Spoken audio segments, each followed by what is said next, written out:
Chapter 16 of Oliver Twist by Charles Dickens relates what became of Oliver Twist after he had been claimed by Nancy.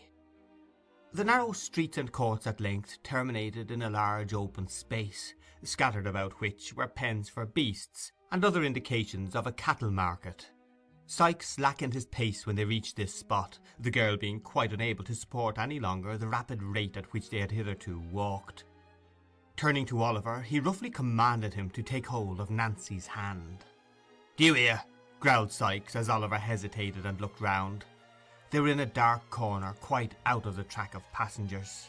Oliver saw but too plainly that resistance would be of no avail. He held out his hand, which Nancy clasped tight in hers. "Give me the other," said Sikes, seizing Oliver's unoccupied hand. "Here, bull's-eye."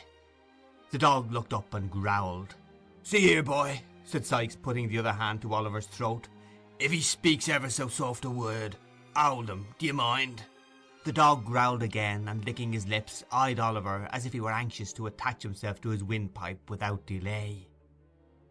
"He's as willing as a Christian, strike me blind if he ain't," said Sikes, regarding the animal with a kind of grim and ferocious approval.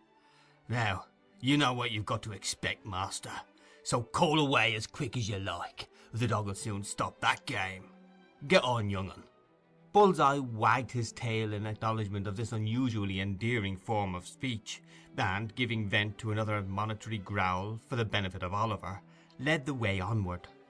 It was Smithfield that they were crossing, though it might have been Grosvenor Square for anything Oliver knew to the contrary. The night was dark and foggy. The lights in the shops could scarcely struggle through the heavy mist, which thickened every moment and shrouded the streets and houses in gloom, rendering the strange place still stranger in Oliver's eyes, and making his uncertainty the more dismal and depressing. They had hurried on a few paces when a deep church bell struck the hour. With its first stroke his two conductors stopped, and turned their heads in the direction whence the sound proceeded. "8 o'clock, Bill," said Nancy when the bell ceased. "What's the good of telling me that? I can hear it, can't I?" replied Sikes. "I wonder whether they can hear it," said Nancy. "Of course they can," replied Sikes. "It was Bartlemy time when I was shopped, and there weren't a penny trumpet in the fair as I couldn't hear the squeaking on. After I was locked up for the night, the row and din outside made the thundering old jail so silent that I could almost have beat my brains out against the iron plates of the door."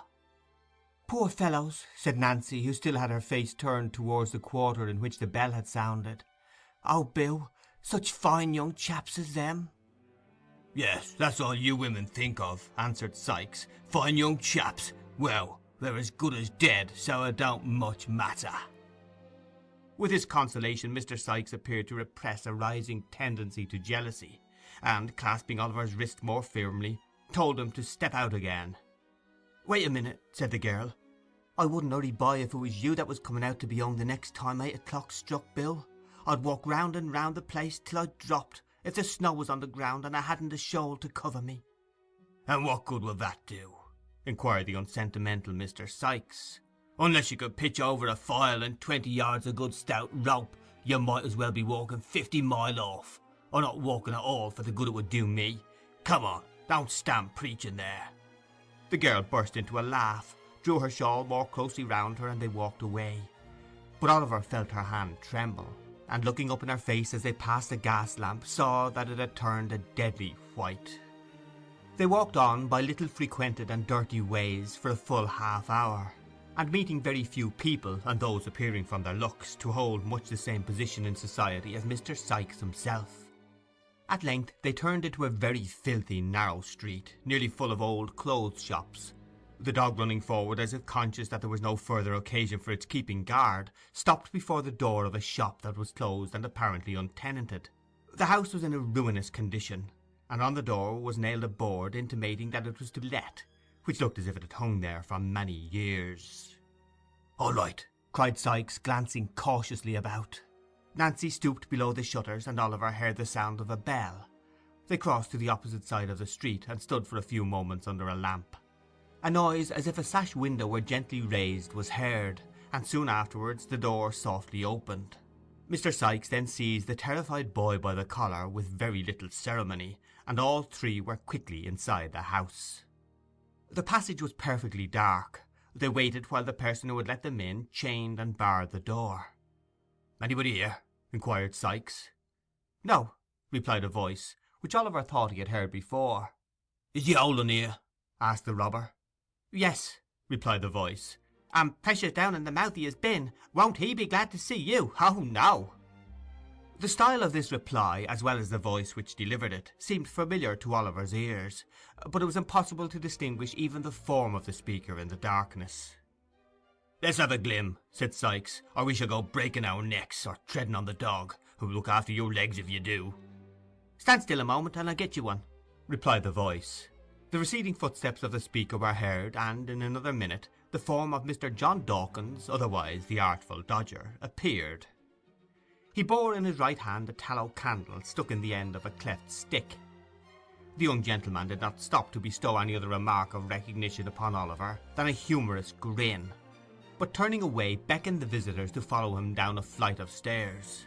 They crossed an empty kitchen, and opening the door of a low, earthy-smelling room, which seemed to have been built in a small backyard, were received with a shout of laughter.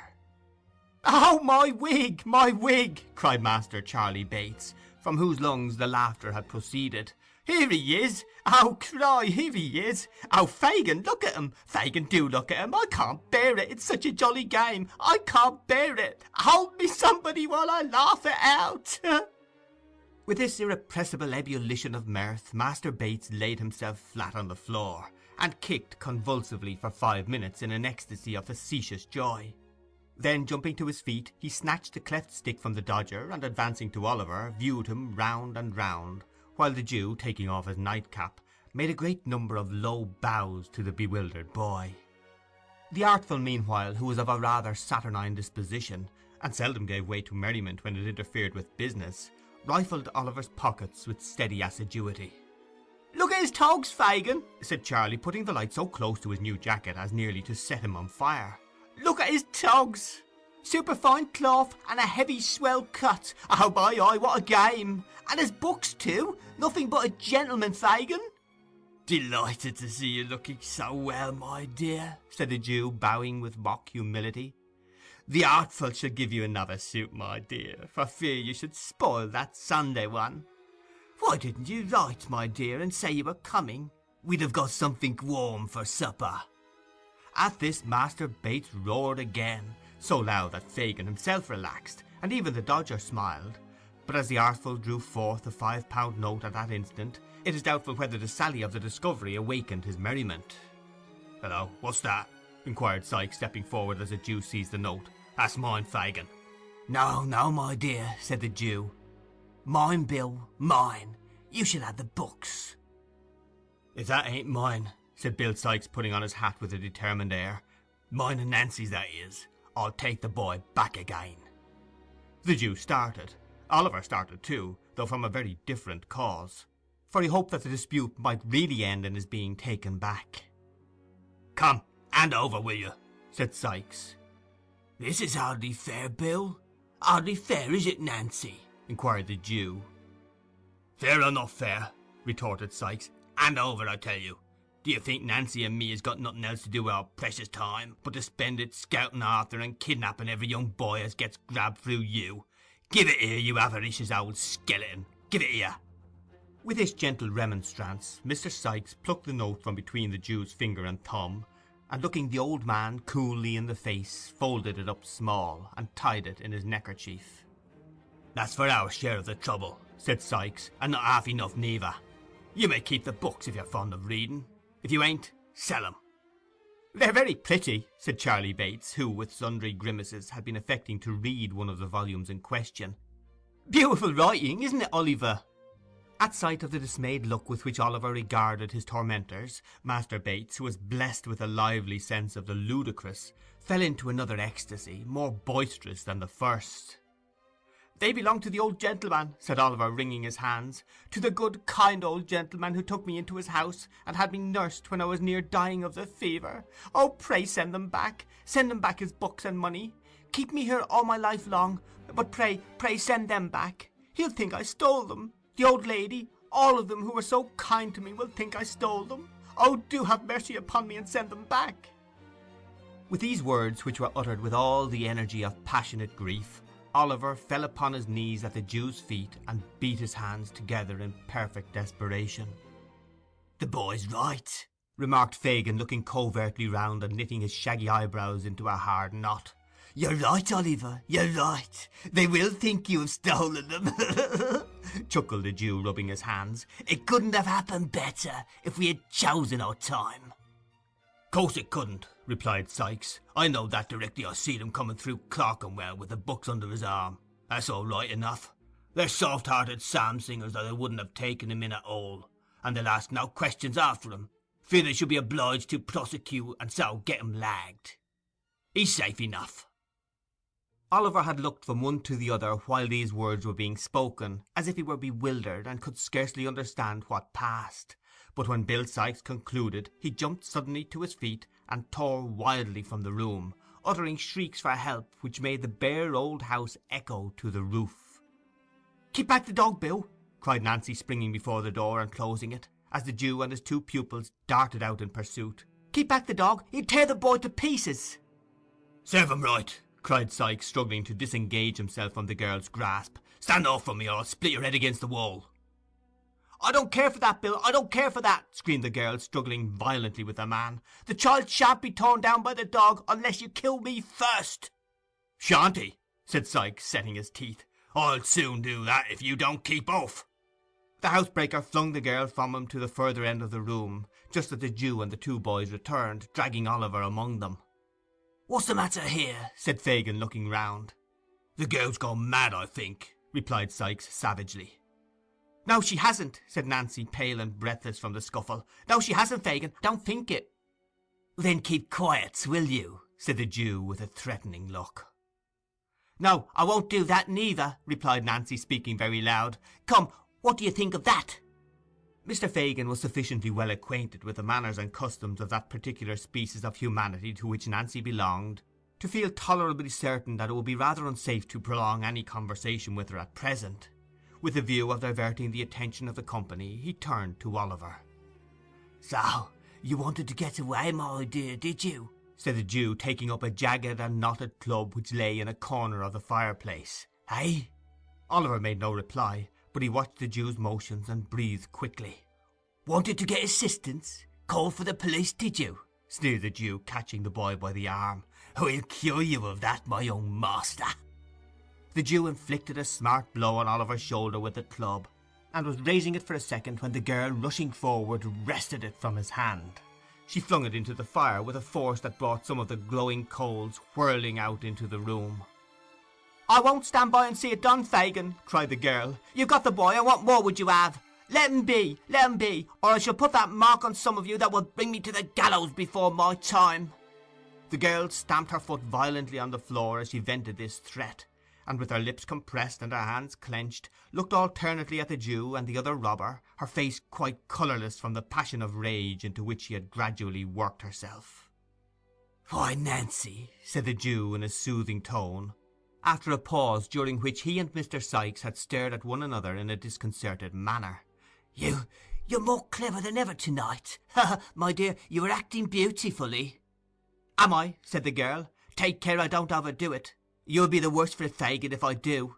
And so I tell you in good time to keep clear of me." There is something about a roused woman, especially if she adds to all her other strong passions the fierce impulses of recklessness and despair, which few men like to provoke. The Jew saw that it would be hopeless to effect any further mistake regarding the reality of Miss Nancy's rage, and shrinking involuntarily back a few paces, cast a glance half imploring and half cowardly at Sykes, as if to hint that he was the fittest person to pursue the dialogue. Mr. Sykes, thus mutely appealed to, and possibly feeling his personal pride and influence interested in the immediate reduction of Miss Nancy to reason, gave utterance to about a couple of score of curses and threats, the rapid production of which reflected great credit on the fertility of his invention. As they produced no visible effect on the object against whom they were discharged, however, he resorted to more tangible arguments. "What do you mean by this?" said Sykes, backing up the inquiry with a very common imprecation concerning the most beautiful of human features, which, if it were heard above only once out of every 50,000 times that it is uttered below, would render blindness as common a disorder as measles. "What do you mean by it? Burn my body? Do you know who you are and what you are?" "Oh, yes, I know all about it," replied the girl, laughing hysterically and shaking her head from side to side with a poor assumption of indifference. "Well then, keep quiet," rejoined Sikes, with a growl like that he was accustomed to use when addressing his dog, "or I'll quiet you for a good long time to come." The girl laughed again, even less composedly than before, and darting a hasty look at Sikes, turned her face aside and bit her lip till the blood came. "You're a nice one," added Sikes, as he surveyed her with a contemptuous air, "to take up the humane and genteel side. A pretty subject for the child, as you call him, to make a friend of." "God Almighty help me, I am!" cried the girl passionately, "and I wish I had been struck dead in the street, or had changed places with them we passed so near tonight, before I had lent a hand in bringing him here. He's a thief, a liar, a devil, all that's bad from this night forth.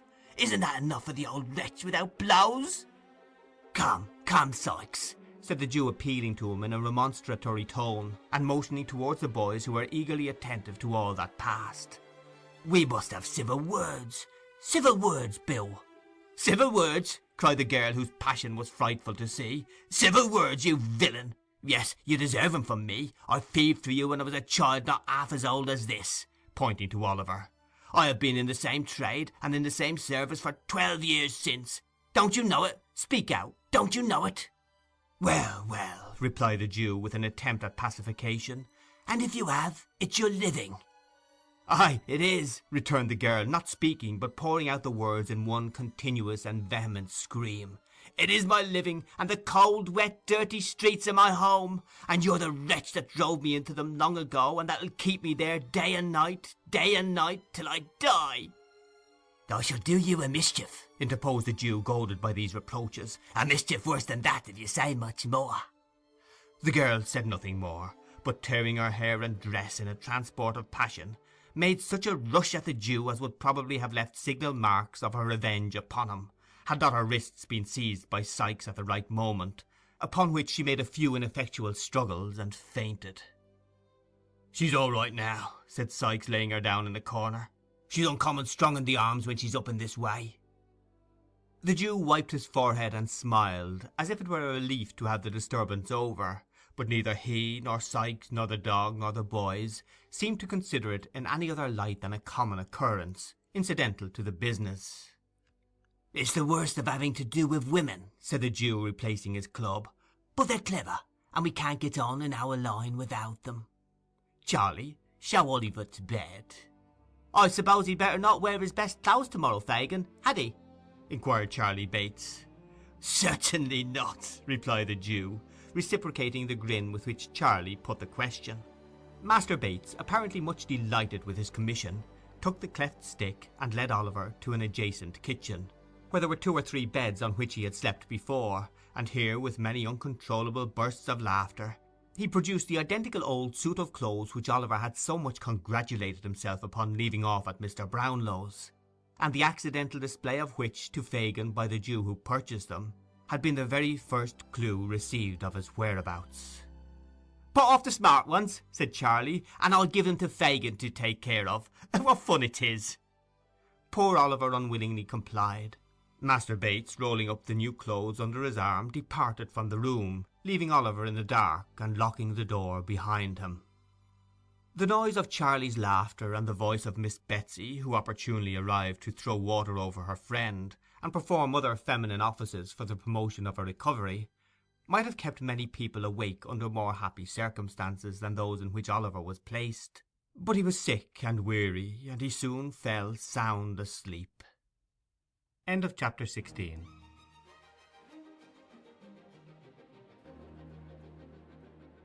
Chapter 17 of Oliver Twist, by Charles Dickens. Oliver's destiny, continuing unpropitious, brings a great man to London to injure his reputation. It is the custom on the stage, in all good murderous melodramas, to present the tragic and the comic scenes in as regular alternation as the layers of red and white in a side of streaky bacon. The hero sinks upon his straw bed, weighed down by fetters and misfortunes. In the next scene, his faithful but unconscious squire regales the audience with a comic song.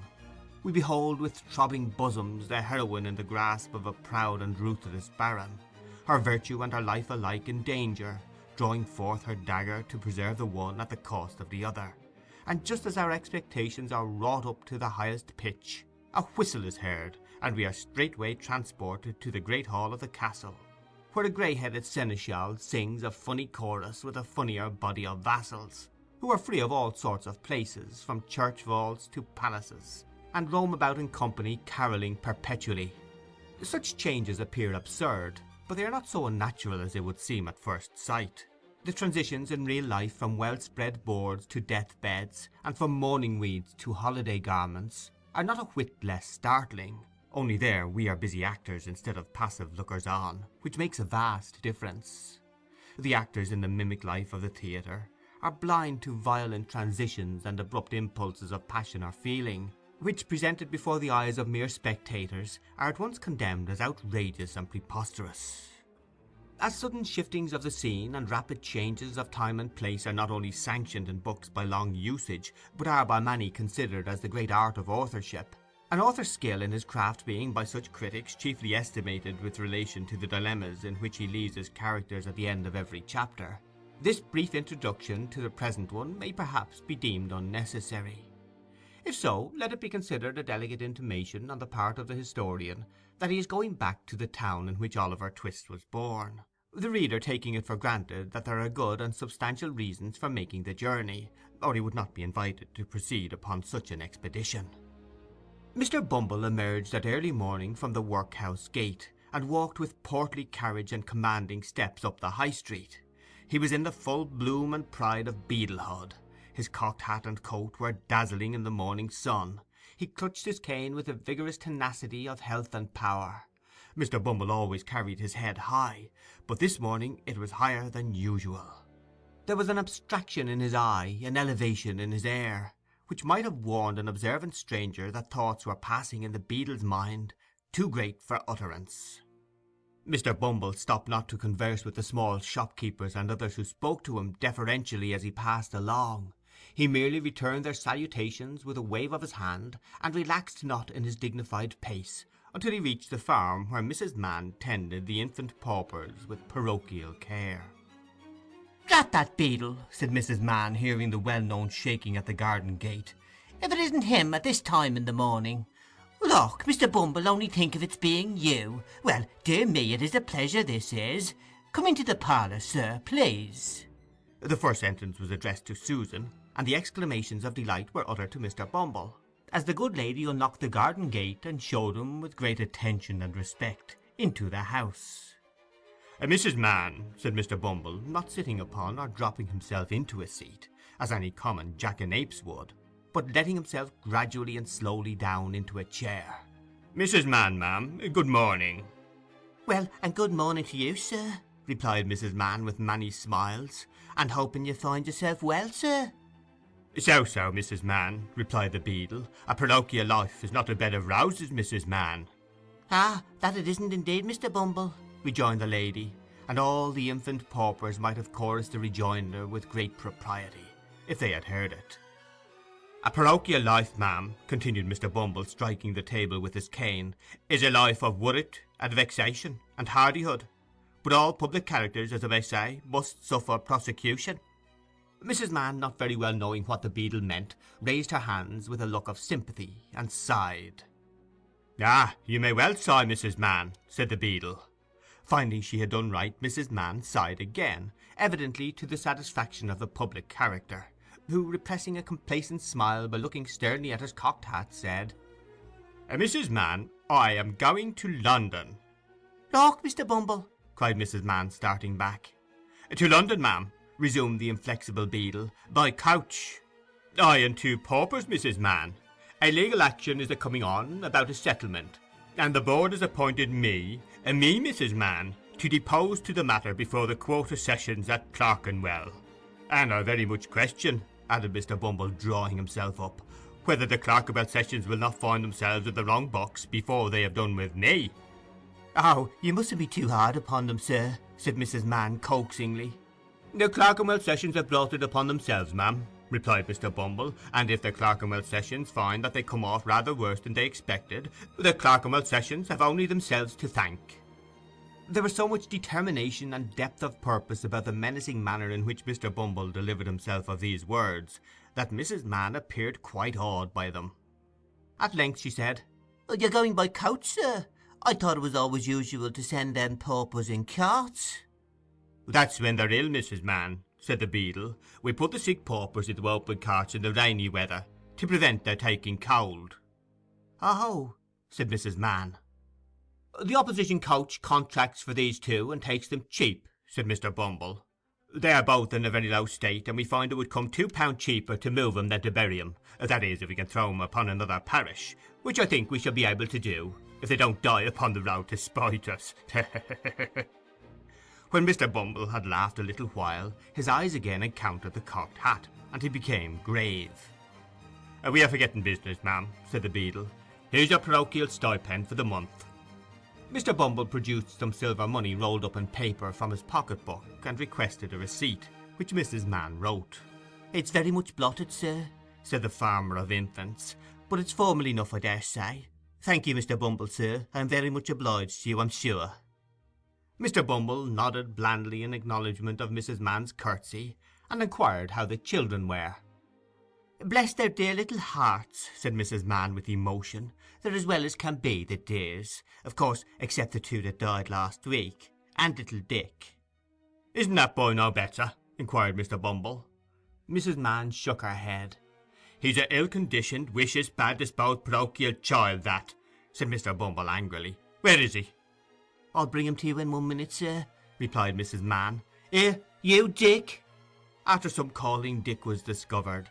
Having had his face put under the pump and dried upon Mrs. Mann's gown, he was led into the awful presence of Mr. Bumble the beadle. The child was pale and thin, his cheeks were sunken, and his eyes large and bright. The scanty parish dress, the livery of his misery, hung loosely on his feeble body, and his young limbs had wasted away like those of an old man. Such was the little being who stood trembling beneath Mr. Bumble's glance, not daring to lift his eyes from the floor, and dreading even to hear the beadle's voice. "Can't you look at the gentleman, you obstinate boy?" said Mrs. Mann. The child meekly raised his eyes and encountered those of Mr. Bumble. "What's the matter with you, parochial Dick?" inquired Mr. Bumble with well-timed jocularity. "Nothing, sir," said the child faintly. "I should think not," said Mrs. Mann, who had of course laughed very much at Mr. Bumble's humour. "You want for nothing, I'm sure." "I should like," faltered the child. "Hey day," interposed Mrs. Mann. "I suppose you're going to say that you do want for something now. Why, you little wretch—" "Stop, Mrs. Mann, stop," said the beadle, raising his hand with a show of authority. "Like what, sir? Eh?" "I should like," faltered the child, "if somebody that can write would put a few words down for me on a piece of paper, and fold it up and seal it, and keep it for me, after I am laid in the ground." "Why, what does the boy mean?" exclaimed Mr. Bumble, on whom the earnest manner and wan aspect of the child had made some impression, accustomed as he was to such things. "What do you mean, sir?" "I should like," said the child, "to leave my dear love to poor Oliver Twist, and to let him know how often I have sat by myself and cried to think of his wandering about in the dark nights, with nobody to help him.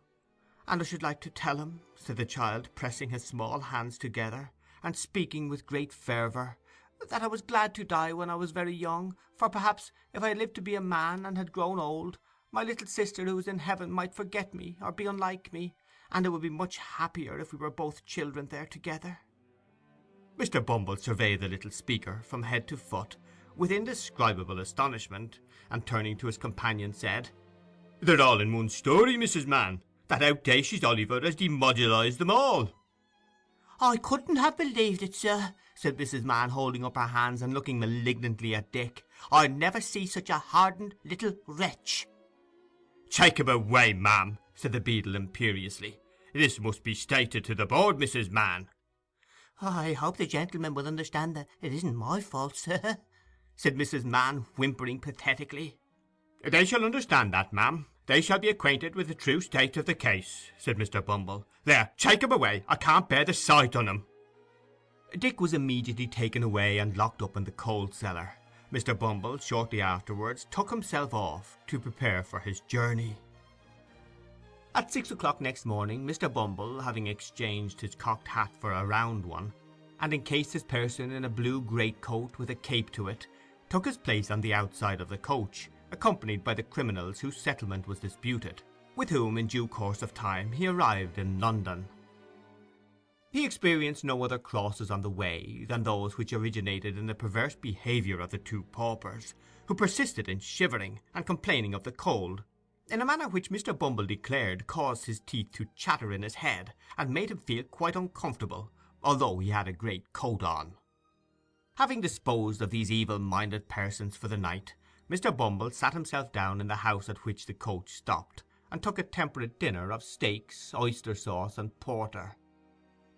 Putting a glass of hot gin and water on the chimney-piece, he drew his chair to the fire, and with sundry moral reflections on the too prevalent sin of discontent and complaining, composed himself to read the paper. The very first paragraph upon which Mr. Bumble's eye rested was the following advertisement: 5 guineas reward. Whereas a young boy named Oliver Twist absconded, or was enticed, on Thursday evening last from his home at Pentonville, and has not since been heard of.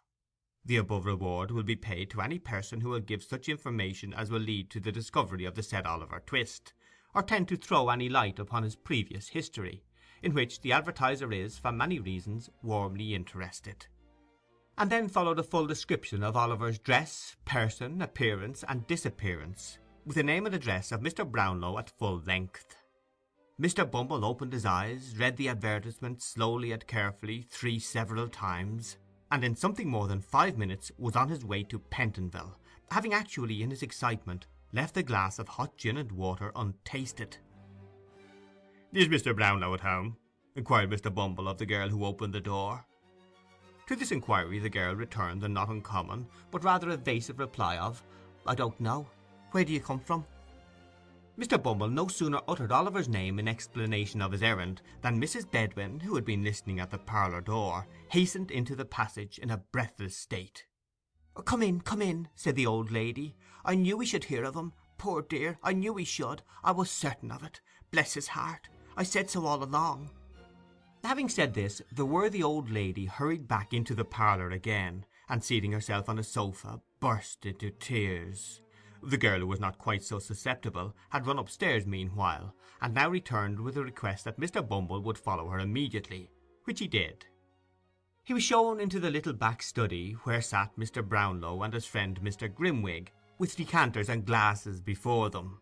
The latter gentleman at once burst into the exclamation, "A beadle! A parish beadle, or I'll eat my head!" "Pray, don't interrupt just now," said Mr. Brownlow. "Take a seat, will you?" Mr. Bumble sat himself down, quite confounded by the oddity of Mr. Grimwig's manner. Mr. Brownlow moved the lamp so as to obtain an uninterrupted view of the beadle's countenance, and said with a little impatience, "Now, sir, you come in consequence of having seen the advertisement." "Yes, sir," said Mr. Bumble. "And you are a beadle, are you not?" inquired Mr. Grimwig. "I am a parochial beadle, gentlemen," rejoined Mr. Bumble proudly. "Of course," observed Mr. Grimwig aside to his friend, "I knew he was. A beadle all over." Mr. Brownlow gently shook his head to impose silence on his friend, and resumed, "Do you know where this poor boy is now?" "No more than nobody," replied Mr. Bumble. "Well, what do you know of him?" inquired the old gentleman. "Speak out, my friend, if you have anything to say. What do you know of him?" "You don't happen to know any good of him, do you?" said Mr. Grimwig caustically, after an attentive perusal of Mr. Bumble's features. Mr. Bumble, catching at the inquiry very quickly, shook his head with portentous solemnity. "You see," said Mr. Grimwig, looking triumphantly at Mr. Brownlow. Mr. Brownlow looked apprehensively at Mr. Bumble's pursed-up countenance, and requested him to communicate what he knew regarding Oliver in as few words as possible. Mr. Bumble put down his hat, unbuttoned his coat, folded his arms, inclined his head in a retrospective manner, and after a few moments' reflection commenced his story. It would be tedious if given in the beadle's words, occupying as it did some 20 minutes in the telling, But the sum and substance of it was that Oliver was a foundling, born of low and vicious parents, that he had, from his birth, displayed no better qualities than treachery, ingratitude, and malice, that he had terminated his brief career in the place of his birth by making a sanguinary and cowardly attack on an unoffending lad, and running away in the night time from his master's house. In proof of his really being the person he represented himself, Mr. Bumble laid upon the table the papers he had brought to town. Folding his arms again, he then awaited Mr. Brownlow's observations. "I fear it is all too true," said the old gentleman sorrowfully, after looking over the papers. "This is not much for your intelligence, but I would gladly have given you treble the money if it had been favourable to the boy." It is not at all improbable that if Mr. Bumble had been possessed of this information at an earlier period of the interview, he might have imparted a very different colouring to his little history. It was too late to do it now, however, so he shook his head gravely, and pocketing the 5 guineas, withdrew. Mr. Brownlow paced the room to and fro for some minutes, evidently so much disturbed by the beadle's tale that even Mr. Grimwig forbore to vex him further. At length he stopped and rang the bell violently. "Mrs. Bedwin," said Mr. Brownlow, when the housekeeper appeared, "that boy Oliver is an impostor." "It can't be, sir, it cannot be," said the old lady energetically. "I tell you he is," retorted the old gentleman. "What do you mean by can't be? We've just heard a full account of him from his birth, and he has been a thorough-paced little villain all his life." "I never will believe it, sir," replied the old lady firmly. "Never." "You old women never believe anything but quack doctors and lying story-books," growled Mr. Grimwig. "I knew it all along. Why didn't you take my advice in the beginning? You would if you hadn't had a fever, I suppose, eh? He was interesting, wasn't he? Interesting? Bah!" And Mr. Grimwig poked the fire with a flourish. "He was a dear, grateful, gentle child, sir," retorted Mrs. Bedwin indignantly. "I know what children are, sir, and have done these 40 years, and people who can't say the same shouldn't say anything about them. That's my opinion." This was a hard hit at Mr. Grimwig, who was a bachelor. As it extorted nothing from that gentleman but a smile, the old lady tossed her head and smoothed down her apron preparatory to another speech, when she was stopped by Mr. Brownlow. "Silence," said the old gentleman, feigning an anger he was far from feeling. "Never let me hear that boy's name again. I rang to tell you that. Never, never on any pretence, mind. You may leave the room, Mrs. Bedwin. Remember, I am in earnest." There were sad hearts at Mr. Brownlow's that night. Oliver's heart sank within him when he thought of his good friends. It was well for him that he could not know what they had heard, or it might have broken outright. End of chapter 17.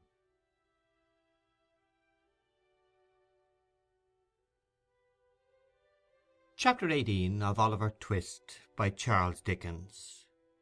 How Oliver passed his time in the improving society of his reputable friends.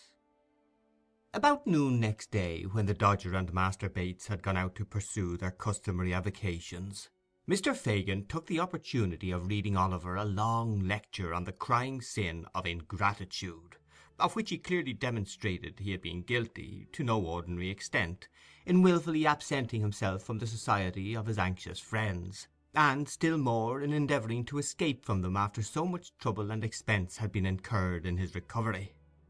Mr. Fagin laid great stress on the fact of his having taken Oliver in, and cherished him when, without his timely aid, he might have perished with hunger, and he related the dismal and affecting history of a young lad whom, in his philanthropy, he had succoured under parallel circumstances, but who, proving unworthy of his confidence, and evincing a desire to communicate with the police, had unfortunately come to be hanged at the Old Bailey one morning.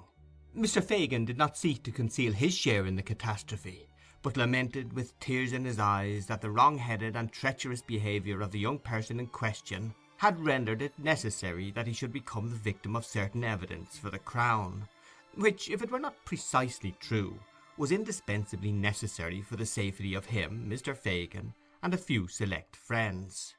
Mr. Fagin concluded by drawing a rather disagreeable picture of the discomforts of hanging, and with great friendliness and politeness of manner expressed his anxious hopes that he might never be obliged to submit Oliver Twist to that unpleasant operation. Little Oliver's blood ran cold as he listened to the Jew's words, and imperfectly comprehended the dark threats conveyed in them. That it was possible even for justice itself to confound the innocent with the guilty when they were in accidental companionship he already knew, and that deeply laid plans for the destruction of inconveniently knowing or over-communicative persons had been really devised and carried out by the Jew on more occasions than one, he thought by no means unlikely, when he recollected the general nature of the altercations between that gentleman and Mr. Sikes, which seemed to bear reference to some foregone conspiracy of the kind. As he glanced timidly up and met the Jew's searching look, he felt that his pale face and trembling limbs were neither unnoticed nor unrelished by that wary old gentleman. The Jew, smiling hideously, patted Oliver on the head, and said that if he kept himself quiet and applied himself to business, he saw they would be very good friends yet. Then, taking his hat and covering himself with an old patched greatcoat, he went out and locked the room door behind him. And so Oliver remained all that day, and for the greater part of many subsequent days, seeing nobody between early morning and midnight, and left during the long hours to commune with his own thoughts, which, never failing to revert to his kind friends and the opinion they must long ago have formed of him, were sad indeed. After a lapse of a week or so, the Jew left the room door unlocked, and he was at liberty to wander about the house. It was a very dirty place. The rooms upstairs had great high wooden chimney-pieces and large doors, with panelled walls and cornices to the ceiling, which, although they were black with neglect and dust, were ornamented in various ways. From all of these tokens Oliver concluded that a long time ago, before the old Jew was born, it had belonged to better people, and had perhaps been quite gay and handsome, dismal and dreary as it looked now. Spiders had built their webs in the angles of the walls and ceiling, and sometimes when Oliver walked softly into a room, the mice would scamper across the floor and run back terrified to their holes. With these exceptions there was neither sight nor sound of any living thing, and often when it grew dark and he was tired of wandering from room to room, he would crouch in a corner of the passage by the street door to be as near living people as he could, and would remain there listening and counting the hours until the Jew or the boys returned. In all the rooms the mouldering shutters were fast closed. The bars which held them were screwed tight into the wood, the only light which was admitted stealing its way through round holes at the top, which made the rooms more gloomy and filled them with strange shadows. There was a back garret window with rusty bars outside, which had no shutter, and out of this Oliver often gazed with a melancholy face for hours together. But nothing was to be descried from it but a confused and crowded mass of housetops, blackened chimneys, and gable ends. Sometimes, indeed, a grisly head might be seen peering over the parapet wall of a distant house, but it was quickly withdrawn again, and as the window of Oliver's observatory was nailed down and dimmed with the rain and smoke of years, it was as much as he could do to make out the forms of the different objects beyond, without making any attempt to be seen or heard, which he had as much chance of being as if he had lived inside the ball of St. Paul's Cathedral. One afternoon, the Dodger and Master Bates being engaged out that evening, the first-named young gentleman took it into his head to evince some anxiety regarding the decoration of his person. To do him justice, this was by no means an habitual weakness with him, and with this end and aim he condescendingly commanded Oliver to assist him in his toilet straightway. Oliver was but too glad to make himself useful, too happy to have some faces, however bad, to look upon, too desirous to conciliate those about him when he could honestly do so, to throw any objection in the way of this proposal. So he at once expressed his readiness, and kneeling on the floor while the Dodger sat upon the table so that he could take his foot in his lap, he applied himself to a process which Mr. Dawkins designated as japanning his trotter cases. The phrase, rendered into plain English, signifieth cleaning his boots. Whether it was the sense of freedom and independence which a rational animal may be supposed to feel when he sits on a table, in an easy attitude, smoking a pipe, swinging one leg carelessly to and fro, and having his boots cleaned all the time, without even the past trouble of having taken them off, or the prospective misery of putting them on, to disturb his reflections, or whether it was the goodness of the tobacco that soothed the feelings of the Dodger, or the mildness of the beer that mollified his thoughts, he was evidently tinctured for the nonce with a spice of romance and enthusiasm foreign to his general nature. He looked down on Oliver with a thoughtful countenance for a brief space, and then, raising his head and heaving a gentle sigh, said, half in abstraction and half to Master Bates, "What a pity he isn't a prig." "Ah," said Master Charlie Bates, "he don't know what's good for him." The Dodger sighed again and resumed his pipe, as did Charlie Bates. They both smoked for some seconds in silence. "I suppose you don't even know what a prig is," said the Dodger mournfully. "I think I know that," replied Oliver, looking up. "It's you're one, are you not?" inquired Oliver, checking himself. "I am," replied the Dodger. "I'd scorn to be anything else." Mr. Dawkins gave his hat a ferocious cock after delivering this sentiment, and looked at Master Bates, as if to denote that he would feel obliged by his saying anything to the contrary. "I am," repeated the Dodger. "So's Charlie, so's Fagin, so's Sykes, so's Nancy, so's Bet. So we all are, down to the dog, and he's the downiest one of the lot." "And the least given to preaching," added Charlie Bates. "He wouldn't so much as bark in the witness box for fear of committing himself. No, not if you tied him up in one and left him there without victuals for a fortnight," said the Dodger. "Not a bit of it," observed Charlie. "He's a rum dog. Don't he look fierce at any strange cove that laughs or sings when he's in company?" pursued the Dodger. "Won't he growl at all when he hears a fiddle playing? And don't he hate other dogs as ain't of his breed? Oh, no." "He's a out-and-out Christian," said Charlie. This was merely intended as a tribute to the animal's abilities, but it was an appropriate remark in another sense if Master Bates had only known it, for there are a good many ladies and gentlemen claiming to be out-and-out Christians, between whom and Mr. Sykes' dog there exist strong and singular points of resemblance. "Well, well," said the Dodger, recurring to the point from which they had strayed, with that mindfulness of his profession which influenced all his proceedings, "this hasn't got anything to do with young Green here." "No more it has," said Charlie. "Why don't you put yourself under Fagin, Oliver?" "And make your fortune out of hand," added the Dodger with a grin. "And so be able to retire on your property and do the genteel, as I mean to, in the very next leap year before that ever comes, and the 42nd Tuesday in Trinity Week," said Charlie Bates. "I don't like it," rejoined Oliver timidly. "I wish they would let me go. I would rather go." "And Fagin would rather not," rejoined Charlie. Oliver knew this too well, but thinking it might be dangerous to express his feelings more openly, he only sighed and went on with his boot cleaning. "Go!" exclaimed the Dodger. "Why, where's your spirit? Don't you take any pride out of yourself? Would you go and be dependent on your friends?"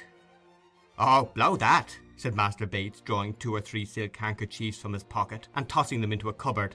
"That's too mean, that is." "I couldn't do it," said the Dodger with an air of haughty disgust. "You can leave your friends, though," said Oliver with a half-smile, "and let them be punished for what you did."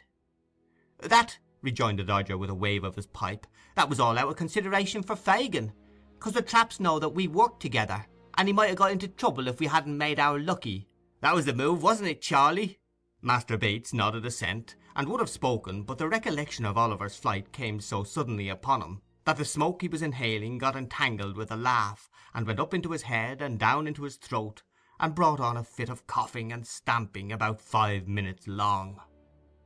"Look here," said the Dodger, drawing forth a handful of shillings and halfpence. "Here's a jolly life. What's the odds where it comes from? Here, catch hold. There's plenty more where they were took from.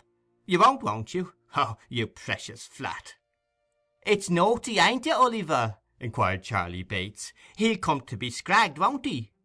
I don't know what that means," replied Oliver. "Something in this way, old feller," said Charlie. As he said it, Master Bates caught up an end of his neckerchief, and holding it erect in the air, dropped his head on his shoulder, and jerked a curious sound through his teeth, thereby indicating, by a lively pantomimic representation, that scragging and hanging were one and the same thing. "That's what it means," said Charlie. "Look how he stares, Jack. I never did see such prime company as that 'ere boy. He'll be the death of me, I know he will." Master Charlie Bates, having laughed heartily again, resumed his pipe with tears in his eyes. "You've been brought up bad," said the Dodger, surveying his boots with much satisfaction when Oliver had polished them. "Fagin will make something of you, though, or you'll be the first he ever had that turned out unprofitable. You'd better begin at once, for you'll come to the trade long before you think of it, and you're only losing time, Oliver." Master Bates backed this advice with sundry moral admonitions of his own, which, being exhausted, he and his friend Mr. Dawkins launched into a glowing description of the numerous pleasures incidental to the life they led, interspersed with a variety of hints to Oliver that the best thing he could do would be to secure Fagin's favour without more delay, by the means which they themselves had employed to gain it.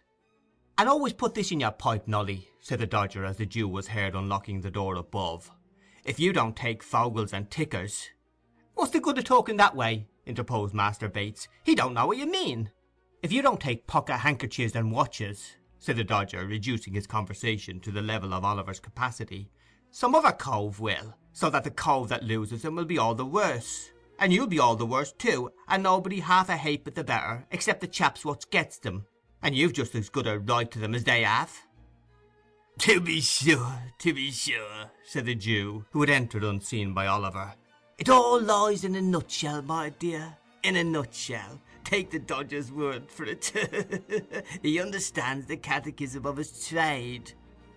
The old man rubbed his hands gleefully together as he corroborated the Dodger's reasoning in these terms, and chuckled with delight at his pupil's proficiency. The conversation proceeded no farther at this time, for the Jew had returned home accompanied by Miss Betsy, and a gentleman whom Oliver had never seen before, but who was accosted by the Dodger as Tom Chitling, and who, having lingered on the stairs to exchange a few gallantries with the lady, now made his appearance. Mr. Chitling was older in years than the Dodger, having perhaps numbered 18 winters, but there was a degree of deference in his deportment towards that young gentleman which seemed to indicate that he felt himself conscious of a slight inferiority in points of genius and professional acquirements. He had small twinkling eyes and a pock-marked face, wore a fur cap, a dark corduroy jacket, greasy fustian trousers, and an apron. His wardrobe was, in truth, rather out of repair, but he excused himself to the company by stating that his time was out only an hour before, and that in consequence of having worn the regimentals for 6 weeks past, he had not been able to bestow any attention on his private clothes. Mr. Chitling added, with strong marks of irritation, that the new way of fumigating clothes up yonder was infernal unconstitutional, for it burnt holes in them, and there was no remedy against the county. The same remark he considered to apply to the regulation mode of cutting the hair, which he held to be decidedly unlawful. Mr. Chitling wound up his observations by stating that he had not touched a drop of anything for 42 mortal long hard-working days, and that he wished he might be busted if he weren't as dry as a lime-basket. "Where do you think the gentleman has come from, Oliver?" inquired the Jew with a grin, as the other boys put a bottle of spirits on the table. I don't know, sir," replied Oliver. "Who's that?" inquired Tom Chitling, casting a contemptuous look at Oliver. "A young friend of mine, my dear," replied the Jew. "He's in luck, then," said the young man, with a meaning look at Fagin. "Never mind where I come from, young'un. You'll find your way there soon enough, I'll bet a crown." At this sally the boys laughed. After some more jokes on the same subject, they exchanged a few short whispers with Fagin, and withdrew. After some words apart between the last comer and Fagin, they drew their chairs towards the fire, and the Jew, telling Oliver to come and sit by them, led the conversation to the topics most calculated to interest his hearers.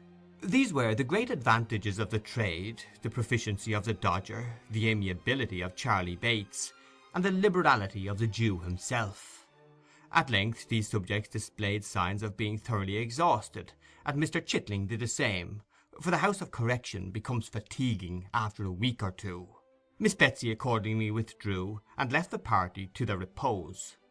From this day Oliver was seldom left alone, but was placed in almost constant communication with the two boys, who played the old game with the Jew every day, whether for their own improvement or Oliver's, Mr. Fagin knew best.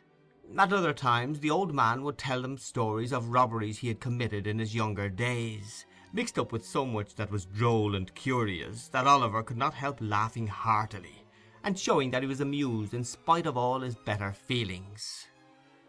In short, the wily old Jew had the boy in his toils. Having prepared his mind by solitude and gloom to prefer any society to the companionship of his own sad thoughts in such a dreary place, he was now slowly instilling into his soul the poison which he hoped would blacken it and change its hue for ever. End of chapter 18.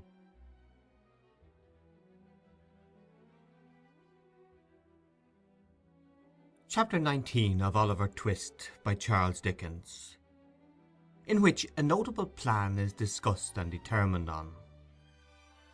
It was a chill, damp, windy night when the Jew, buttoning his greatcoat tight round his shrivelled body, and pulling the collar up over his ears so as completely to obscure the lower part of his face, emerged from his den. He paused on the step as the door was locked and chained behind him, and having listened while the boys made all secure, and until their retreating footsteps were no longer audible, slunk down the street as quickly as he could. The house to which Oliver had been conveyed was in the neighbourhood of Whitechapel. The Jew stopped for an instant at the corner of the street, and glancing suspiciously round, crossed the road and struck off in the direction of Spitalfields. The mud lay thick upon the stones, and a black mist hung over the streets.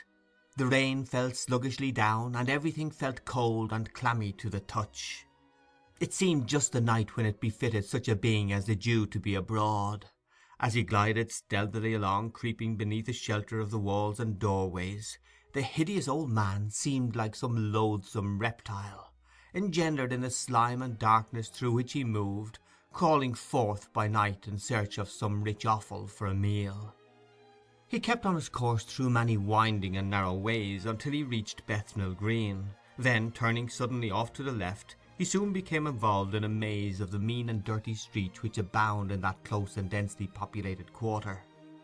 The Jew was evidently too familiar with the ground he traversed to be at all bewildered, either by the darkness of the night or the intricacies of the way. He hurried through several alleys and streets, and at length turned into one, lighted only by a single lamp at the farther end. At the door of a house in this street he knocked.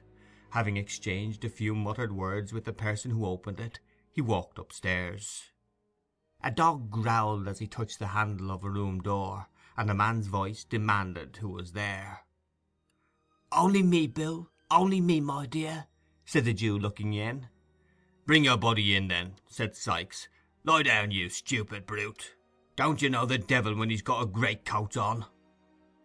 Apparently the dog had been somewhat deceived by Mr. Fagin's outer garment, for as the Jew unbuttoned it and threw it over the back of a chair, he retired to the corner from which he had risen, wagging his tail as he went to show that he was as well satisfied as it was in his nature to be. "Well," said Sikes. "Well, my dear," replied the Jew. "Ah, Nancy."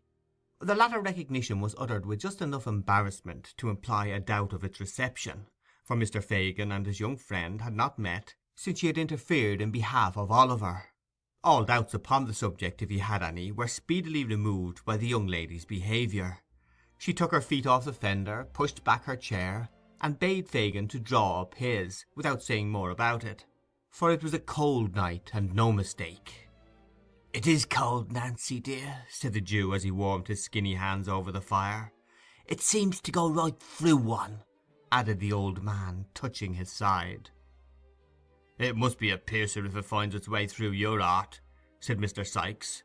"Give him something to drink, Nancy. Burn my body, make haste. It's enough to turn a man ill to see his lean old carcass shivering in that way, like a ugly ghost just rose from the grave." Nancy quickly brought a bottle from a cupboard, in which there were many, which, to judge from the diversity of their appearance, were filled with several kinds of liquids. Sikes, pouring out a glass of brandy, bade the Jew drink it off. "Quite enough, quite, thank you, Bill," replied the Jew, putting down the glass after just setting his lips to it. "What, you're afraid of our getting the better of you, are you?" inquired Sikes, setting his eyes on the Jew. "Ugh." With a hoarse grunt of contempt, Mr. Sikes seized the glass, and threw the remainder of its contents into the ashes, as a preparatory ceremony to filling it again for himself, which he did at once. The Jew glanced round the room as his companion tossed down the second glassful, not in curiosity, for he had seen it often before, but in a restless and suspicious manner habitual to him. It was a meanly furnished apartment, with nothing but the contents of the closet to induce the belief that its occupier was anything but a working man, and with no more suspicious articles displayed to view than 2 or 3 heavy bludgeons which stood in a corner, and a life-preserver that hung over the chimney-piece. "There," said Sikes, smacking his lips. "Now I'm ready." "For business?" inquired the Jew. "For business," replied Sikes. "So say what you got to say." "About the crib at Chertsey, Bill," said the Jew, drawing his chair forward and speaking in a very low voice. "Yeah, what about it?" inquired Sikes. "Ah, you know what I mean, my dear," said the Jew. "He knows what I mean, Nancy, don't he?" "No, he don't," sneered Mr. Sikes, "or he won't, and that's the same thing. Speak out and call things by their right names. Don't sit there winking and blinking and talking to me in hints, as if you weren't the very first that thought about the robbery. What do you mean?" "Hush, Bill, hush," said the Jew, who had in vain attempted to stop this burst of indignation. "Somebody will hear us, my dear, somebody will hear us." "Let him hear," said Sikes. "I don't care." But as Mr. Sikes did care on reflection, he dropped his voice as he said the words, and grew calmer. "There, there," said the Jew coaxingly. "It was only my caution, nothing more. Now, my dear, about that crib at Chertsey. When is it to be done, Bill, eh? When is it to be done? Such plate, my dear, such plate," said the Jew, rubbing his hands, and elevating his eyebrows in a rapture of anticipation. "Not at all," replied Sikes coldly. "Not to be done at all?" echoed the Jew, leaning back in his chair. "No, not at all," rejoined Sikes. "At least, it can't be a put-up job as we expected." "Then it hasn't been properly gone about," said the Jew, turning pale with anger. "Don't tell me." "But I will tell you," retorted Sikes. "Who are you that's not to be told? I tell you that Toby Crackit has been hanging about the place for a fortnight, and he can't get one of the servants in line." "Do you mean to tell me, Bill," said the Jew, softening as the other grew heated, "that neither of the two men in the house can be got over?" "Yeah, I do mean to tell you so," replied Sikes. "The old lady has had 'em these 20 years, and if you were to give 'em £500 they wouldn't be in it." "Do you mean to say, my dear," remonstrated the Jew, "that the women can't be got over?" "Not a bit of it," replied Sikes. "Not by Flash Toby Crackit?" said the Jew incredulously. "Think what women are, Bill." "No, not even by Flash Toby Crackit," replied Sikes. "He says he's worn sham whiskers and a canary waistcoat the whole blessed time he's been loitering down there, and it's all of no use." "He should have tried mustachios and a pair of military trousers, my dear," said the Jew. "So he did," rejoined Sikes, "and they weren't no more use than the other plant." The Jew looked blank at this information. After ruminating for some minutes, with his chin sunk on his breast, he raised his head and said, with a deep sigh, that if Flash Toby Crackit reported right, he feared the game was up. "And yet," said the old man, dropping his hands on his knees, "it's a sad thing, my dear, to lose so much when we had set our hearts upon it." "So it is," said Mr. Sikes. "Worse luck." A long silence ensued, during which the Jew was plunged in deep thought, with his face wrinkled into an expression of villainy perfectly demoniacal. Sikes eyed him furtively from time to time. Nancy, apparently fearful of irritating the housebreaker, sat with her eyes fixed upon the fire, as if she had been deaf to all that passed. "Fagin," said Sikes, abruptly breaking the stillness that prevailed, "is it worth 50 shiners extra if it's safely done from the outside?" "Yes," said the Jew, as suddenly rousing himself. "Is it a bargain?" inquired Sikes. "Yes, my dear, yes," rejoined the Jew, his eyes glistening, and every muscle in his face working with the excitement that the inquiry had awakened.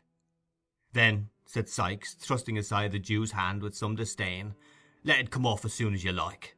Toby and me were over the garden wall the night before last, sounding the panels of the door and shutters.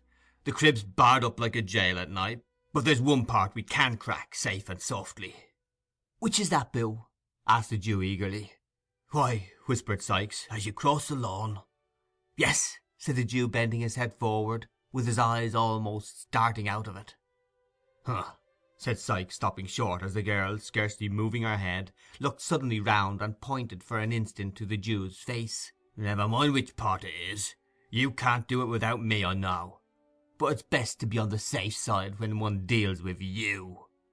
"As you like, my dear, as you like," replied the Jew.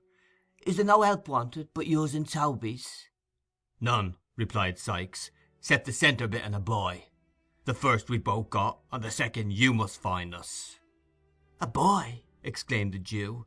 Oh, then it's a panel, eh? Never mind what it is, replied Sikes. I want a boy, and he mustn't be a big un. Lord, said Mr. Sikes reflectively, if I'd only got that young boy of Ned the chimbley sweeper's. He kept him small on purpose and let him out by the job. But the father gets lagged, and then the Juvenile Delinquent Society comes and takes the boy away from a trade where he's earning money, teaches him to read and write, and in time makes a prentice of him. And so they go on, said Mr. Sikes, his wrath rising with the recollection of his wrongs. And so they go on, and if they've got money enough, which is a providence they haven't, we shouldn't have half a dozen boys left in the whole trade in a year or two. No more we should, acquiesced the Jew, who had been considering during this speech and had only caught the last sentence. Bill. What now? inquired Sikes. The Jew nodded his head towards Nancy, who was still gazing at the fire, and intimated by a sign that he would have her told to leave the room.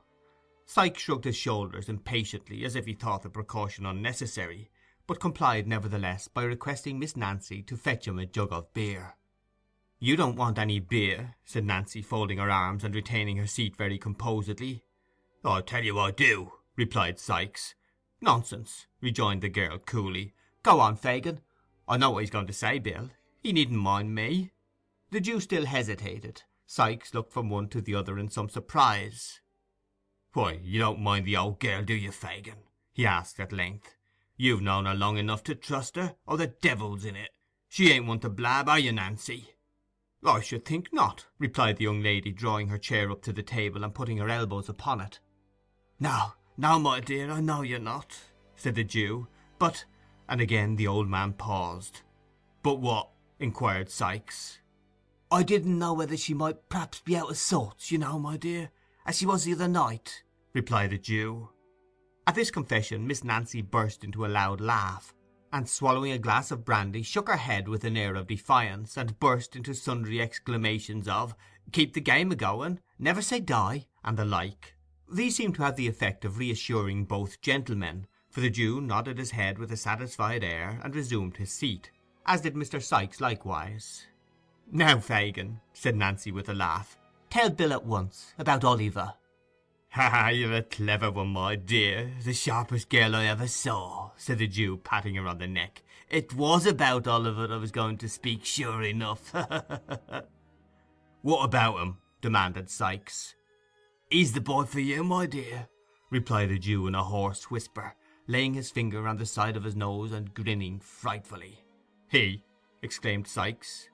"Have him, Bill," said Nancy. "I would if I was in your place. He mayn't be so much up as any of the others, but that's not what you want, if it's only to open a door for you. Depend upon it, he's a safe one, Bill." "I know he is," rejoined Fagin. "He's been in good training these last few weeks, and it's time he began to work for his bread. Besides, the others are all too big." "Well, he is just the size I want," said Mr. Sikes, ruminating. "And we'll do everything you want, Bill, my dear," interposed the Jew. "He can't help himself. That is, if you frighten him enough." "Frighten him?" echoed Sikes. "It'll be no sham frightening, mind you. If there's anything queer about him when we once get into the work, in for a penny, in for a pound. You won't see him alive again, Fagin. Think of that before you send him. Mark my words," said the robber, poising a crowbar which he had drawn from under the bedstead. "I've thought of it all," said the Jew with energy. I've had my eye upon him, my dears, close. Once let him feel that he is one of us. Once fill his mind with the idea that he has been a thief, and he's ours for life. Oh, it couldn't have come about better." The old man crossed his arms upon his breast, and drawing his head and shoulders into a heap, literally hugged himself for joy. "Ours," said Sikes. "Yours, you mean." "Perhaps I do, my dear," said the Jew with a shrill chuckle. "Mine, if you like, Bill." "And what," said Sikes, scowling fiercely on his agreeable friend, "what makes you take so much pains about one chalk-faced kid, when you know there are 50 boys snoozing about Common Garden every night, as you might pick and choose from?" "Because they're of no use to me, my dear," replied the Jew with some confusion. "Not worth the taking. Their looks convict them when they get into trouble, and I lose 'em all. With this boy, properly managed, my dears, I could do what I couldn't with 20 of them. Besides, said the Jew, recovering his self-possession, he has us now if he could only give us leg bail again, and he must be in the same boat with us.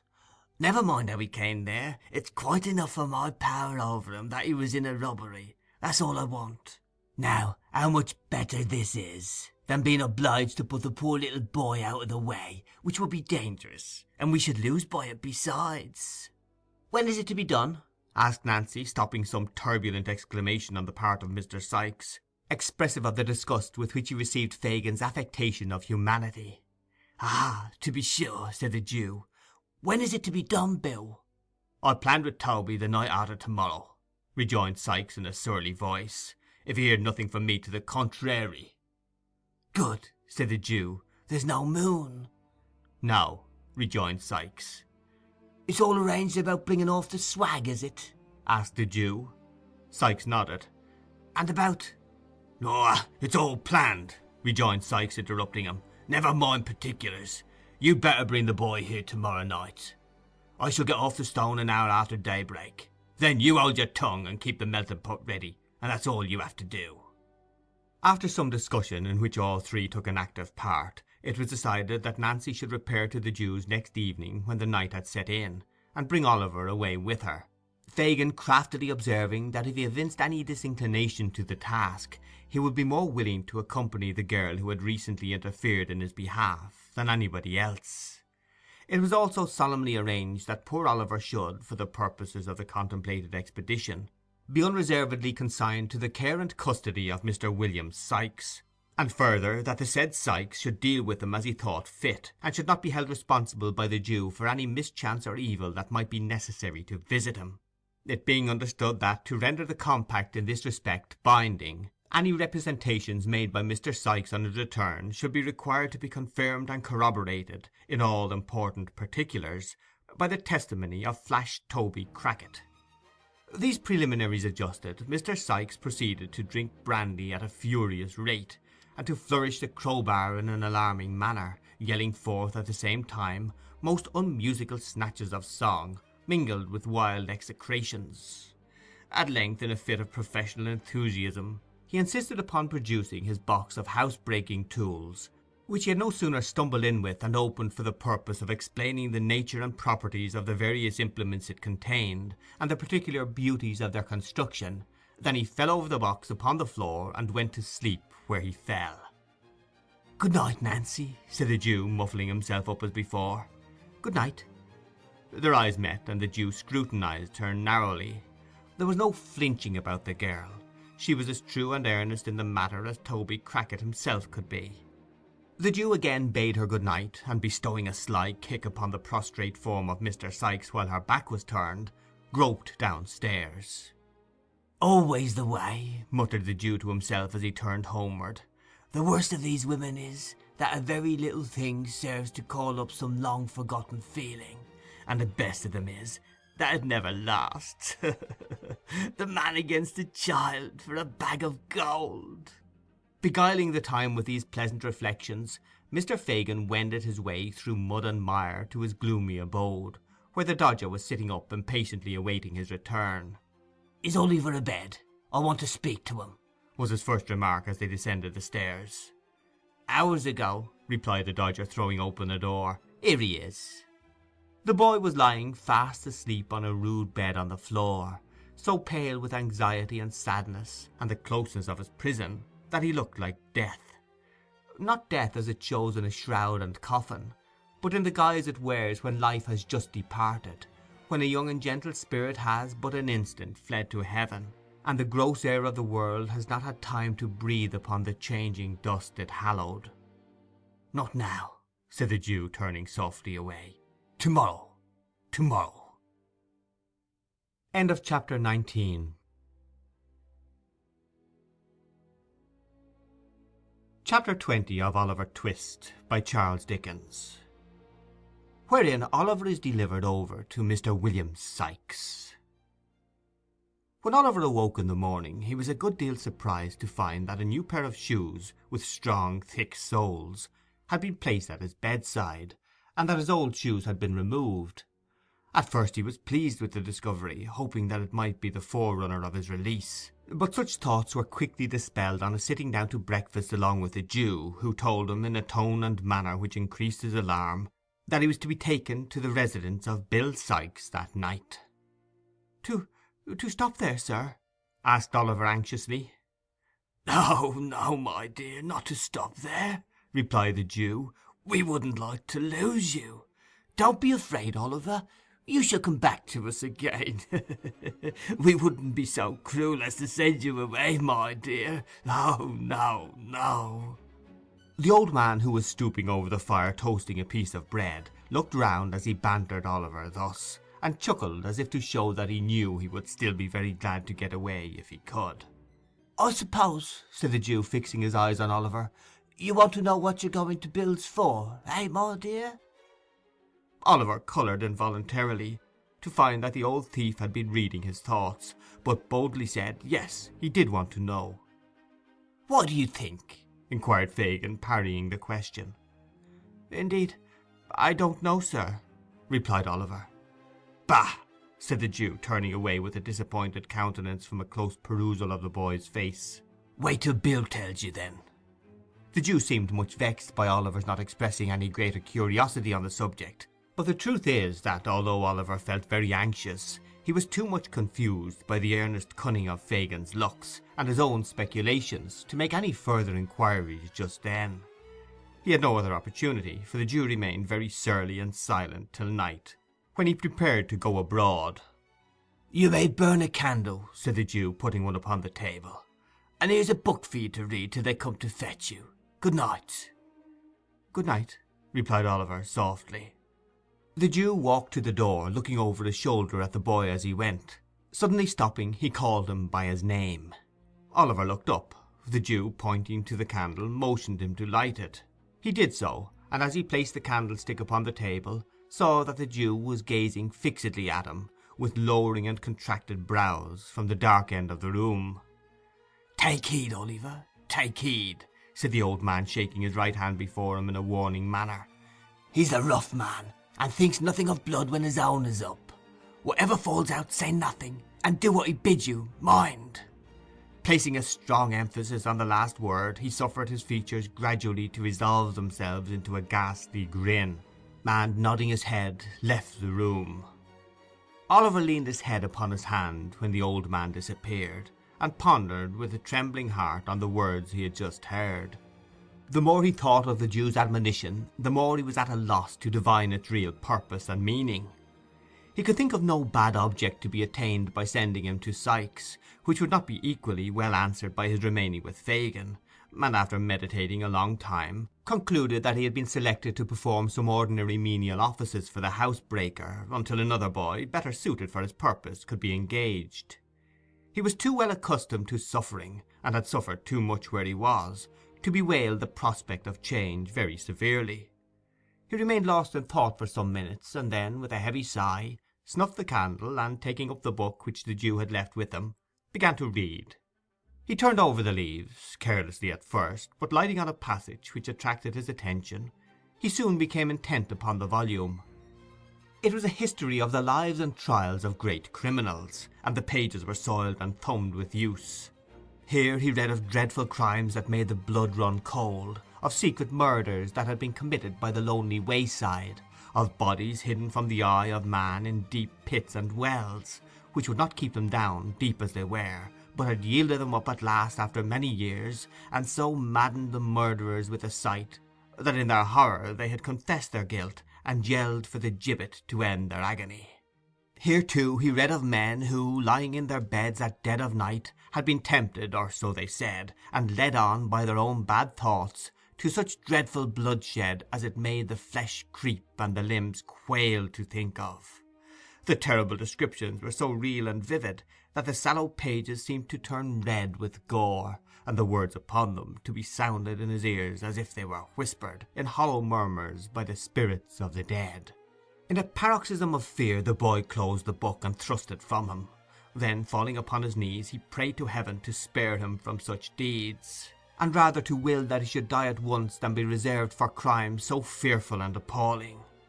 By degrees he became more calm, and besought, in a low, broken voice, that he might be rescued from his present dangers, and that if any aid were to be raised up for a poor outcast boy who had never known the love of friends or kindred, it might come to him now when, desolate and deserted, he stood alone in the midst of wickedness and guilt.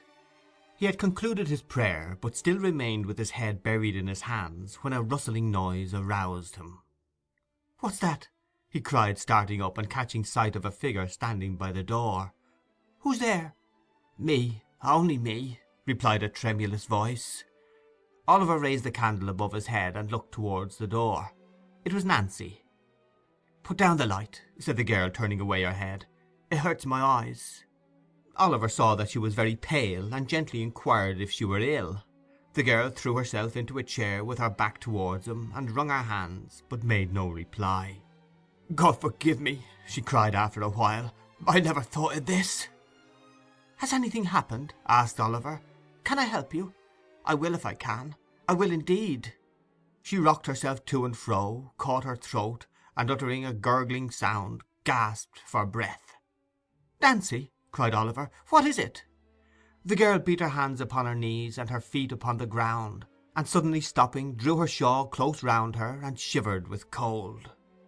Oliver stirred the fire. Drawing her chair close to it, she sat there for a little time without speaking, but at length she raised her head and looked round. "I don't know what comes over me sometimes," she said, affecting to busy herself in arranging her dress. "It's this damp dirty room, I think. Now, Nolly dear, are you ready?" "Am I to go with you?" asked Oliver. "Yes, I have come from Bill," replied the girl. "You are to go with me." "What for?" asked Oliver, recoiling. "What for?" echoed the girl, raising her eyes and averting them again the moment they encountered the boy's face.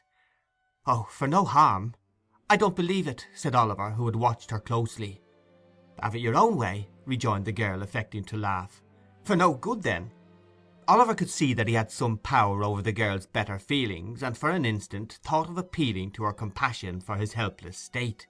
But then the thought darted across his mind that it was barely 11 o'clock, and that many people were still in the streets, of whom surely some might be found to give credence to his tale. As the reflection occurred to him, he stepped forward, and said somewhat hastily that he was ready.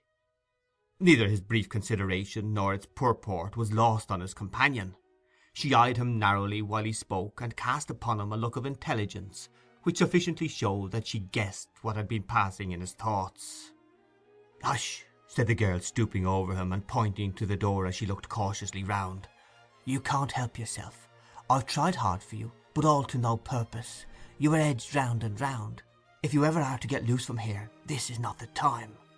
Struck by the energy of her manner, Oliver looked up in her face with great surprise. She seemed to speak the truth. Her countenance was white and agitated, and she trembled with very earnestness. "I have saved you from being ill-used once, and I will again, and I do now," continued the girl aloud, "for those who would have fetched you if I had not would have been far more rough than me. I have promised for your being quiet and silent. If you are not, you will only do harm to yourself and to me too, and perhaps be my death. See here, I have borne all this for you already, as true as God sees me show it." She pointed hastily to some livid bruises on her neck and arms, and continued with great rapidity. "Remember this, don't let me suffer more for you just now. If I could help you, I would, but I have not the power. They don't mean to harm you. Whatever they make you do is no fault of yours. Hush, every word from you is a blow for me. Give me your hand. Make haste, your hand." She caught the hand which Oliver instinctively placed in hers, and blowing out the light drew him after her up the stairs. The door was opened quickly by someone shrouded in the darkness, and was closed quickly when they had passed out. A hackney cabriolet was in waiting. With the same vehemence with which she exhibited in addressing Oliver, the girl pulled him in with her, and drew the curtains close. The driver wanted no directions, but lashed his horse into full speed without the delay of an instant. The girl still held Oliver fast by the hand, and continued to pour into his ear the warnings and assurances she had already imparted. All was so quick and hurried that he had scarcely time to recollect where he was or how he came there, when the carriage stopped at the house to which the Jew's steps had been directed on the previous evening. For one brief moment Oliver cast a hurried glance along the empty street, and a cry for help hung upon his lips. but the girl's voice was in his ear, beseeching him in such tones of agony to remember her, that he had not the heart to utter it. While he hesitated, the opportunity was gone, and he was already in the house, and the door was shut. "This way," said the girl, releasing her hold for the first time. "Bill." "Hello," replied Sikes, appearing at the head of the stairs with a candle. "Oh, that's the time of day. Come on." This was a very strong expression of approbation, an uncommonly hearty welcome from a person of Mr. Sikes' temperament. Nancy, appearing much gratified thereby, saluted him cordially. "Bullseye's gone on with Tom," observed Sikes as he lighted them up. "He'd have been in the way." "That's right," rejoined Nancy. "So you've got the kid?" said Sikes when they had all reached the room, closing the door as he spoke. "Yes, here he is," replied Nancy. "Did he come quiet?" inquired Sikes. "Like a lamb," rejoined Nancy. "I'm glad to hear it," said Sikes, looking grimly at Oliver, "for the sake of his young carcass, as would otherways have suffered for it. Come here, young one, and let me read you a lecture, which is as well got over at once." Thus addressing his new pupil, Mr. Sikes pulled off Oliver's cap and threw it into a corner, and then, taking him by the shoulder, sat himself down by the table, and stood the boy in front of him. "Now, first, do you know what this is?" inquired Sikes, taking up a pocket pistol which lay on the table. Oliver replied in the affirmative. "Well then, look here," continued Sikes. "This is powder, that there's a bullet, and this is a little bit of old hat for wadding." Oliver murmured his comprehension of the different bodies referred to, and Mr. Sikes proceeded to load the pistol, with great nicety and deliberation. "Now it's loaded," said Mr. Sikes when he had finished. "Yes, I see it is, sir," replied Oliver. "Well," said the robber, grasping Oliver's wrist, and putting the barrel so close to his temple that they touched, at which moment the boy could not repress a start, "if you speak a word when you're out of doors with me, except when I speak to you, that loading will be in your head without notice. So, if you do make up your mind to speak without leave, say your prayers first." Having bestowed a scowl upon the object of his warning to increase its effect, Mr. Sikes continued. "As near as I know, there isn't anybody as would be asking very particular after you, if you was disposed of. So I needn't take this devil and all of trouble to explain matters to you, if it weren't for your own good. Do you hear me?" "The short and the long of what you mean," said Nancy, speaking very emphatically, and slightly frowning at Oliver as if to bespeak his serious attention to her words, "is that if you are crossed by him in this job you have on hand, you'll prevent his ever telling tales afterwards by shooting him through the head, and you'll take your chance for swinging for it, as you do for a great many other things in the way of business, every month of your life." "That's it," observed Mr. Sikes approvingly. "Women can always put things in fewest words, except when it's blowing up, and then they lengthens it out. And now that he's thoroughly up to it, let's have some supper, and get a snooze before starting." In pursuance of this request, Nancy quickly laid the cloth. Disappearing for a few minutes, she presently returned with a pot of porter and a dish of sheep's heads, which gave occasion to several pleasant witticisms on the part of Mr. Sikes, founded upon the singular coincidence of Jemmy's being a cant name in common to them, and also to an ingenious implement much used in his profession. Indeed, the worthy gentleman, stimulated perhaps by the immediate prospect of being on active service, was in great spirits and good humour, in proof whereof it may be here remarked that he humorously drank all the beer at a draught, and did not utter, on a rough calculation, more than 80 oaths during the whole progress of the meal. Supper being ended, it may be easily conceived that Oliver had no great appetite for it.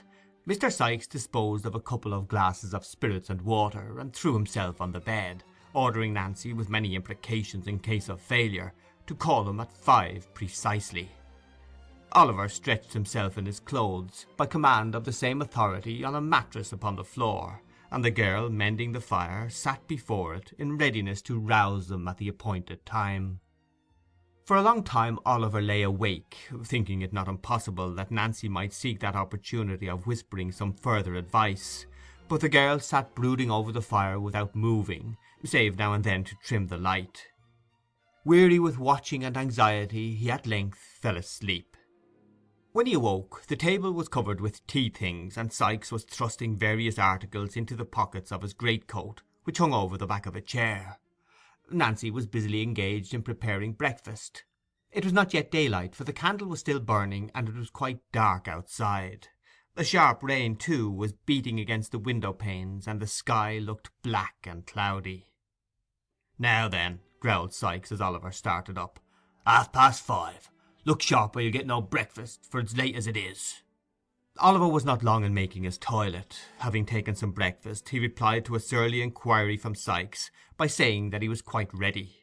Nancy, scarcely looking at the boy, threw him a handkerchief to tie round his throat. Sikes gave him a large rough cape to button over his shoulders.